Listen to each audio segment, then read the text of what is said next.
Assalamu alaikum. Wa alaikum assalam wa rahmatullah. I'm surprised so many of you are left behind. Normally after the food is served, everybody go. That's the moment we all was waiting for, not my speech, the food. Bismillah ar-Rahman ar-Rahim, alhamdulillahi rabbil alameen, wassalatu wassalamu ala ashraf al-Mursalin, Sayyidina wa Habibina Muhammadin sallallahu alayhi wa sallam. In the name of God, the Beneficent, the Most Merciful, we bear witness that nothing should be worshipped except the Creator of this universe, and we bear witness to the Prophet and messengership of the beloved Prophet Muhammad as we testify and acknowledge the prophethood and messengership of Moses, Jesus, Abraham, and all of those who preceded them. I thank Allah for this wonderful day, the Creator for giving us life, and for blessing us to gather here at Stony Brook under the invitation of the MSA in the spirit of the Fast-a-thon, which I thought was a great concept that was created by the Muslim Student Association. Ramadan has a very, very unique place in the hearts of those in the world of Islam, which represent somewhere between 1.2 and 1.5 billion people worldwide, from the gates of Russia to the gates of Africa, from Africa to Europe, from Europe to America, and throughout this planet, there are people of all social, economic, political affiliation, people of all ethnic groups and cultural societies, who in the spirit of truth, who recognize and respect the existence of the Creator, have seen fit to answer this noble calling. And sometimes, my brothers and sisters in the Muslim community, sometimes we say that the whole purpose of the fast is that we may feel the hunger and the pain of those who are less fortunate. But I would ask us to consider that even in Islam, the poor, who are always poor, the hungry who are always without, they also are fasting with us. They know hunger, so the objective is really not to feel hunger pains. And even some of us sometimes when we are going to fast, I don't know what you've done for your first fast, but sometimes when people are going to fast in Ramadan, in the morning, they take like 4 meals, man. They load up. It's like going to the gas station. You know if there's going to be any gas tomorrow. They get 4 waffles, 3 pancakes, 6 sausages, 5 eggs, orange juice. Then they want to run to Dunkin' Donuts and they last cup of coffee before school starts. And it's like when you come to school, you're like, yeah, you say you're fasting? Yeah, I'm fasting. You know? But let's go to the Holy Quran, the book of wisdom and guidance. Because fasting is not something unique and exclusive to those who are called Muslims, people who believe in the oneness of God and who seek to surrender their will to the will of the Most High. But fasting is a principle that can be found in all major religions of the world. And it is a discipline that has been given by God for all of those who seek righteousness, who understand the danger of selfishness. Yes, there's great danger in being selfish. And it's important that we understand that we as a people have the capacity and the human potential for greatness when we're able to subject our desires to a higher call. Let me go to a verse from the Quran. I'll read it in Arabic and then we'll give the English translation. Bismillah ar-Rahman ar-Rahim. Allah says in the Quran, Ya ayyuhan nas, كتب عليكم يا أيها الذين آمنوا كتب عليكم الصيام كما كتب على الذين من قبلكم لعلكم تتقون. In this beautiful verse of the Holy Quran, we are told the purpose and the nature of this fast. The nature of abstaining from those things that we are accustomed to doing every day. He says, Ya ayyuha alladhina amanu, all you who believe in truth.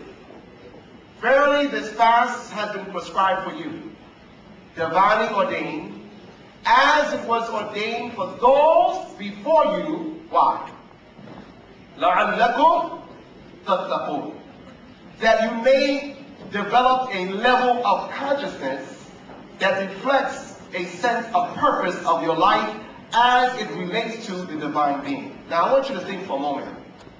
I used to work in the hotel industry, the food aspect of the hotel. And I used to work on the college campus in Binghamton University. You know what it's like when you're a student and you get a little financial aid and You get $5,000 and you blow it and you broke again, so you look for them jobs on the campus. So I had a job working for the Marathon. A lot of food. We cook it up. But at the end of the day, food that is untouched, that is fresh, we throw it in the garbage. And I used to say to the boss, listen, there's some hungry people right outside the gates of the campus. There's some students on campus who they don't have a meal card that is fully paid for the semester. Why can't we allow them to come in and take this food to their rooms and save it and eat it? He said, no, it's paid for. Put it in the garbage. I said, wait a minute. It's untouched. Fresh bagels, fresh donuts, fresh cheese, fresh vegetables, fresh fruit, everything. Cooked chicken, whole pizza pies. I said, why? He said, throw it in the garbage. In the spirit of seeking profit over the benefit of the people, we throw away food every single day. There is enough food in this world, brothers and sisters, to feed everybody. Trust me. There's enough land in this world. I didn't say in America. I said in this world. There is enough land and water in this world to make sure that every human being has a decent meal on their table. There is enough land in this world to provide people with quality housing. Not just affordable housing, but housing that is quality. Because you can give people what you call affordable housing, and it's not really dignified living. But I'm talking about quality housing. There is enough medicine in this world to fulfill every prescription of those who are with the disease and sickness. But sometimes people don't have money.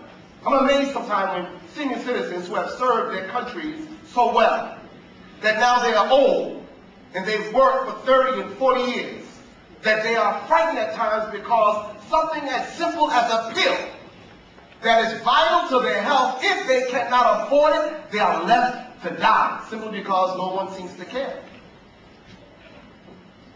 The spirit of Ramadan is the birth of consciousness of our unique responsibility, not only to a God that we cannot see, but our responsibility to every human being on the planet Earth in which we live upon. And this is why I tell people in the religious community, it's not important to me that you tell me about the greatness of your faith and the hereafter and the God. That's not so important to me. What's important to me is that if you really love God, prove it. Show me. Show me your God. I'm hungry. Show me that the God that you worship has enough compassion and love that you will open up your doors and share a meal with me. Show me the God that you worship. If you worship a God of love, then show me that God of love when you see me on the highways and byways without shelter. I'm amazed sometimes when I see people in New York City eating out of the garbage can. Midtown Manhattan. We got televisions on the wall that cost $5,000 and $6,000. Flat screens. We got all kinds of gadgets and technology. Kids are wearing sneakers for $100 and $200 and $300. The birth of consciousness. That's what Ramadan is about. Reevaluating yourself, your purpose, your resources. Knowing what is of real importance in this life. Sometimes I do fundraising among young people. And I tell them I don't want to raise any money from the adults. I want to start with the youth. They say, well, Abdul Malik, our parents got the money. I say, no. If I go to your homes, your sneakers, your DVDs, your CDs, your DVD players, all of that technology will add up to thousands of dollars. Some people, they have 2 pairs of shoes. I know some people, they got 40 pairs of shoes. I'm not picking on you ladies, but you know you like to shop. We like to shop too. But I've seen people in stores, they'll buy an outfit for the evening, spend $300. And just the next day, I don't want it no more. I don't know. I got these shoes, there's something about them. The color was fine last night. Consciousness. So what is the most important thing that we as a people must understand in the world in which we live? Number one, it is essential for us as human beings to consider what is the purpose of our creation and what is the purpose of our lives. Becoming doctors, lawyers, engineers, preachers, politicians, all of those things are a small aspect of our existence as human beings. We're more than doctors. We're more than lawyers. We're more than judges. We're more than politicians. We're more than mothers. We're more than fathers. We're more than brothers. What is the purpose of our life is the question that each and every one of us should seek to answer. Because the life in which we know and the life in which we live will come to an end for all of us. And there is another phase. It is not like the life in which we know, but there is another reality that is beyond the world in which we live. So look at fasting for example. If you talk to many people in the medical field, they'll tell you that most of the sicknesses that plague us as a nation are reflective of consumption, the things that we eat. A lot of people have diabetes. One of the first things they're told, you can't eat this, you can't eat that, you can't eat this, you can't eat that. Hey, wait, what do you mean? I normally get, I get a dozen of donuts. Wait a minute, get my donuts. No more donuts, no more ice cream. Hey, you got cholesterol, no more pizza. Oh, I can't get my pizza. Doctor say, no more caffeine. I love my coffee. I can't live without my coffee. It's like my drug. Doctor say, no more chocolate, no more chocolate. And then we make a pill for everything. In the absence of discipline, there's a pill for gaining weight, a pill for losing weight. There's a pill for going to sleep, a pill to wake up. There's a pill for sex, a pill for life, a pill for death. There's a pill for everything because the people have lost their discipline and self-control. And when you lose your discipline as a human being, in reality, you become a slave to your desire. You think, and I think, is freedom. When you do what you want to do in the absence of the guidelines of universal law, you become a slave of your desires. And the Quran says, who can be more astray than one who will follow their desires? Sometimes you desire something you can't afford. I love watching people who people think they're rich. Because I can tell rich people. And I can tell poor people.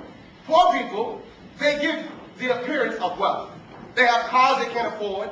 They live in the homes. If they miss a mortgage payment, they'll be homeless in the morning. But they want to impress the people. Even some who are doctors. I have some friends who are doctors. I say, doctor, you got real money? They say, no, brother, I have real money.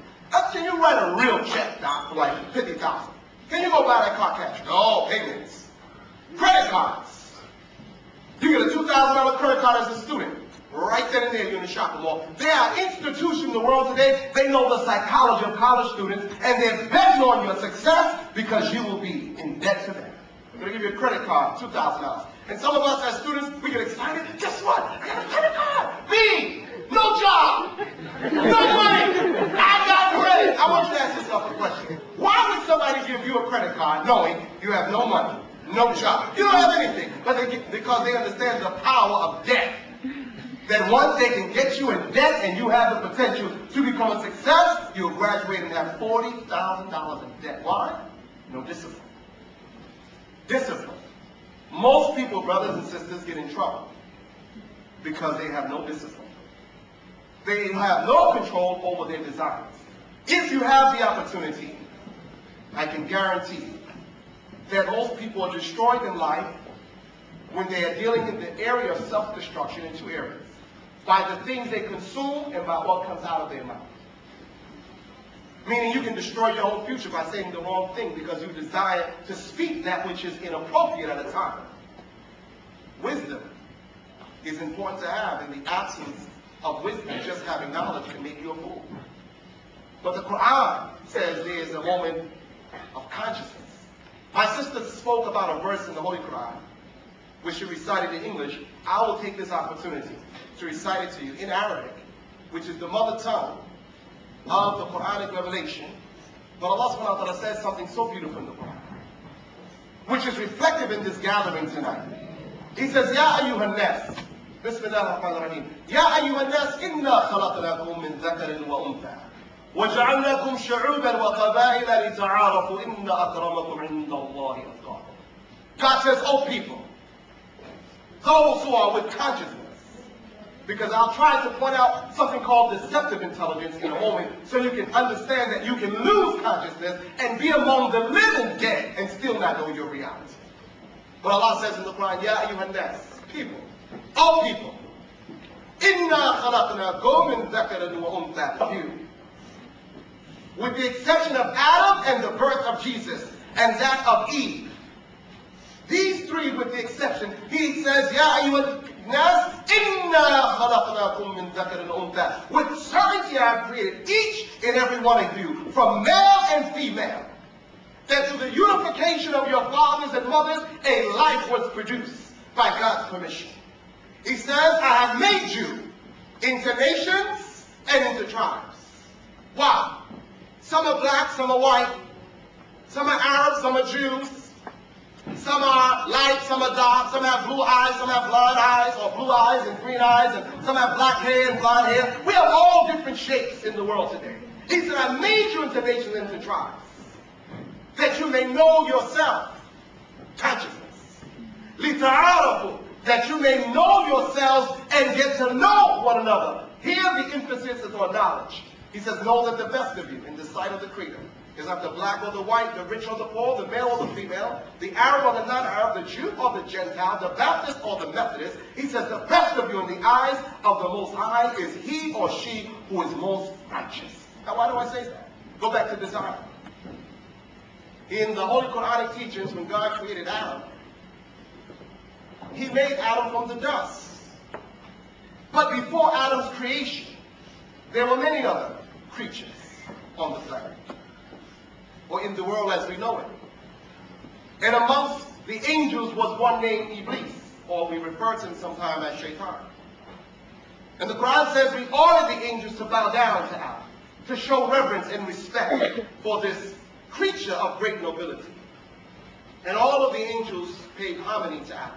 But one who had a desire of rebellion, desire again, one who had a desire of rebellion because he had the mindset of a demon, he said, I am better than Adam.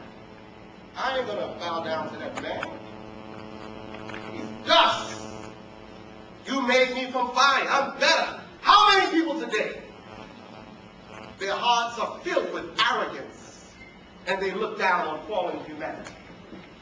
Some people are hungry and we know they're hungry, but because they don't look like some people, we disregard them. Some people have a different religion. They don't share my religion, whatever religious persuasion one may have. And if a person doesn't believe in my religion, in the God that I worship, even though there is but one, but they don't understand the religion as I see it, some people will shun you. Well, you're not Muslim. I would help you, but you're not a Muslim. Well, is help based upon a person being a Muslim? You don't have to be a Muslim. You can become a Muslim if you want to. Those are personal choices. You don't have to believe in God if you don't want to. But whether you believe in God or not, that's not my business. I still have a divine responsibility to look after the welfare of all of humanity, and race and religion and gender and national origin and cultural orientation, all of that is insignificant. On the day of judgment, we're told it is biblical and it is the hadith of the beloved prophet. See, those who study will learn many things in the Bible and the Torah can be found in the Quran and the great wisdom of Prophet Muhammad, because the prophets don't teach anything new. They give birth to consciousness that was once lost. Truth is forever universal. But the prophet said on the day of judgment, Allah will ask the servants of his. He will say, I was hungry. You didn't feed me. God's talking. I'm hungry. You didn't feed me. God says, I was sick. You didn't even come to see me. He didn't care about me. God says, I was without clothing. I was naked. Had nothing to clothe myself.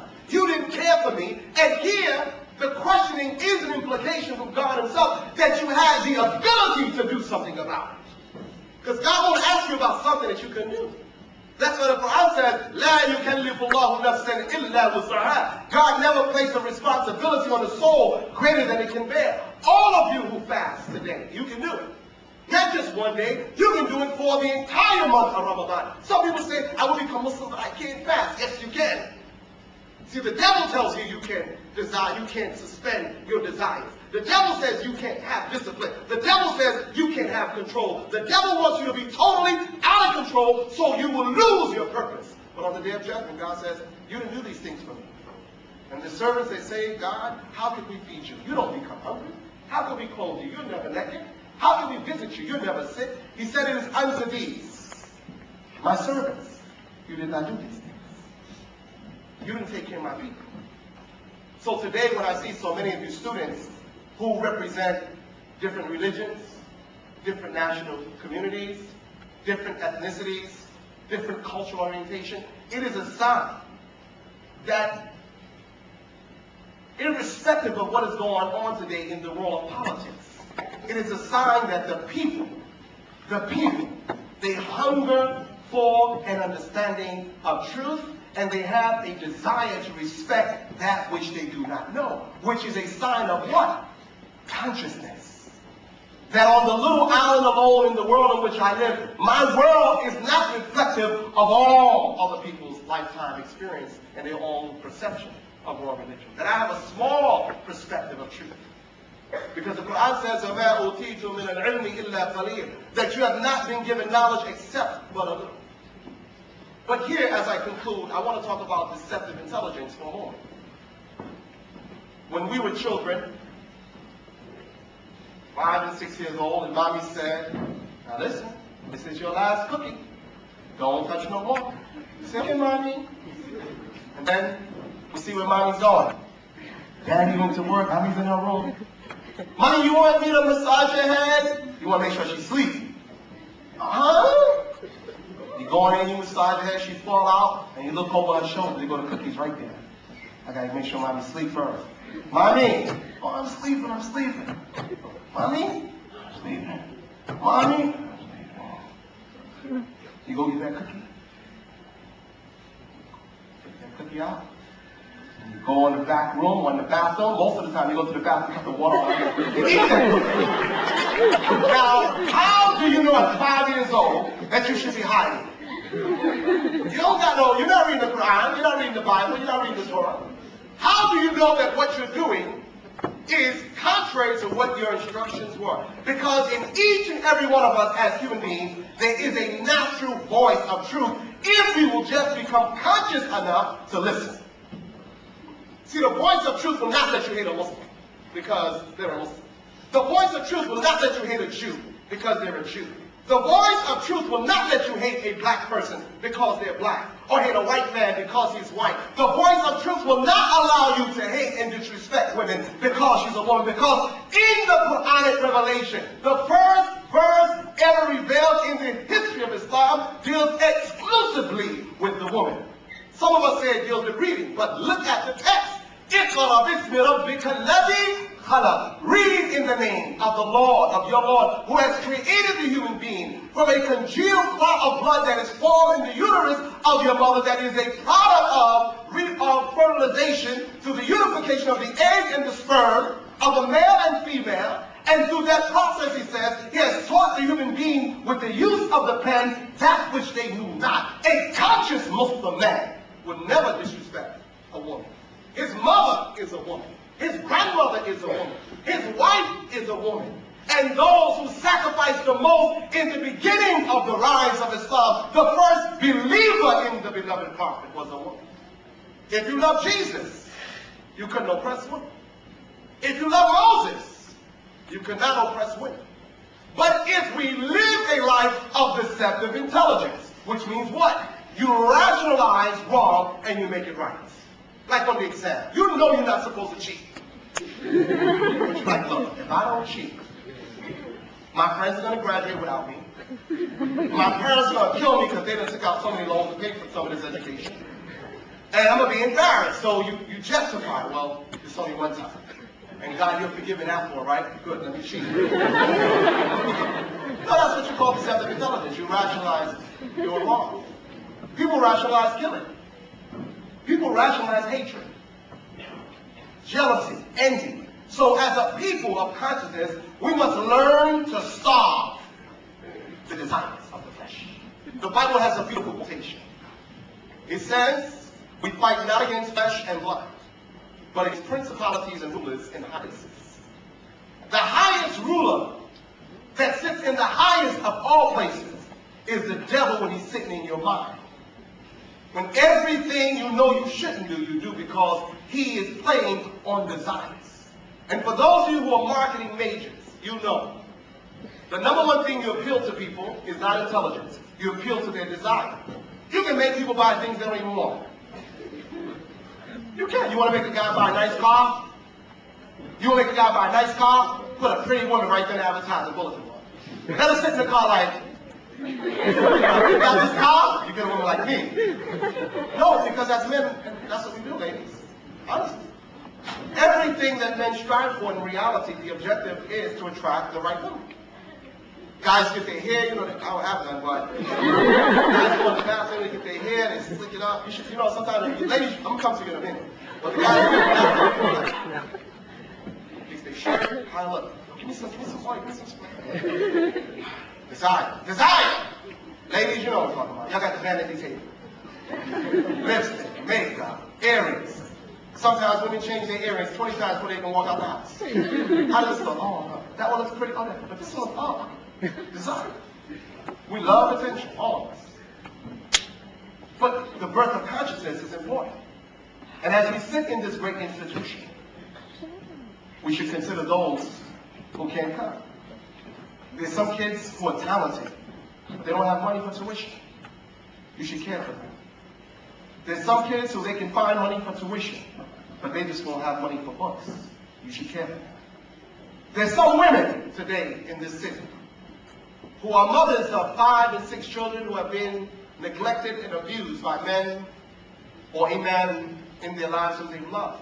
And they seek higher education, but they have everything to go to school except they don't have no one that they can trust to watch their children. You should help them. There are people today who, they have all of the illnesses that one would need and qualify for the assistance that one can bestow upon them. But no one answers the call. You, brothers and sisters, as I leave you, can be a new generation of Americans and students of the international community. You can transform this country and transform the world by reminding people that there is a higher calling and a higher and greater purpose of our lives than simply worrying about fulfilling our own fleshly desires. And we must learn the importance of sacrifice, and we must honor the spirit of service. You know, sometimes when I go to dinners, I like to watch and see how people respond when the food's on the table. You know, you ever bring something, you know, to your friends, you got like a box of donuts, it's 12 of y'all, and somebody's trying to take 3 out the box? And it's wrong for everybody. But in the spirit of sacrifice and service, that's what I love about some of the cultures in the Middle East. Even as Americans, we used to have that in us, where we always wanted to make sure that our guests was happy. The hotel industry still has it. Many big hotels, they'll call you for peppermints on your table. You know, peppermints and fruit basket, they call you. Mr. Malik, how's your room? Wonderful. Is it tapped? There got any bugs up in here, and you know, but the room is wonderful. I was on the airline, I was flying on the plane, and the stewardess, he was so nice. Mr. Malik, would you like an extra cup of water? Would you like something? And they come in first class and let you wash your hands. I said, lady, please don't think I'm being male chauvinistic or disrespectful. I just got a question for you. She said, what, sir? I said, are you as nice as you are to me? To the men and women of your home? You said, what? When I get home, I'm tired. This is my job. We can't make being kind our job. We have to make it our lifestyle. Our lifestyle should be kindness. We should encourage people every day to become someone better. We should learn the importance of smiling. I was in Atlanta, and I was telling the people in Atlanta when I was in Florida, I noticed that even New Yorkers, when we leave New York and we go to Florida, we smile. Maybe because of that big rat at Disney. Mickey. Everybody at Disney has to. As soon as we head back to New York, we come to the airport. On my bag, man. Yo, give me yo, what's up with my bag? Yo, catch me, yo, catch me. We go into the coffee shop. 3 people in front of us, 20 people behind us, only 3 people before you. And we tell the people in Dunkin' Donuts, yo, I gotta go, man. We're traffic. Get my donuts, yo, suck it. Get my donuts, get my donuts, man. No patience, man. No patience. No patience. No patience. We go to the restaurant, we got everything on the table. Everything. They forgot the biscuits and an extra cup of water. And we go to the waitress, come here. Yo, listen, you want a tip, right? That's my water. It's like you got juice, you got fruit, you got lobster, you got fish. My brothers and sisters, I appeal to you. Thank God for guidance of the rebirth of consciousness, not only of the individual, but of the nation. Because we are a country that can solve the problems and empower people all over the planet. And our success is because of the labor, the cheap labor of young people all around the world who are in poverty. They labor every day 12 and 16 hours so that we in America can have Nike, shoes, sneakers, shirts, those wonderful, beautiful kids in the gates of India, in the gates of China and Bangladesh, who never get a chance to wear the very sneakers that they make.